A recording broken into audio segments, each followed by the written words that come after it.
Muy bien, estamos amigos con futboleros, con Belén Ruiz Díaz, autora de 2 golazos. ¿Qué nos puede contar? Contenta por el triunfo, me imagino, y en especial por tu desempeño dentro de la cancha. Hola, buenas noches primero para todos. Muy contenta. Creo que el desempeño en el equipo en el primer tiempo estuvo medio jodido, pero ahora en el segundo tiempo como que más levantamos más la cabeza. Creo que estamos un poco nerviosas por el tema que como que veníamos, la cancha estaba en buen estado, pero nosotros estábamos un poquito ahí nerviosas, no sé por qué, pero estábamos un poquito nerviosos. Todos esperaban el centro, las 2 veces la tiraste al arco. Creo que me avivé en una, como vi que el arquero ya se me había adelantado, dije no, es ahora o nunca, y gracias a Dios se me salió y más que feliz. Muy bien, te felicitamos, estamos en vivo.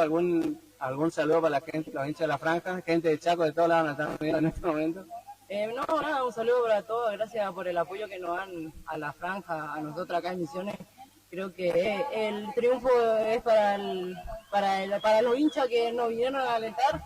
Y bueno, déjame mandarle un saludo a mi hermano que está en Casares, que el triunfo también es para él y para toda mi familia que estaba mirando.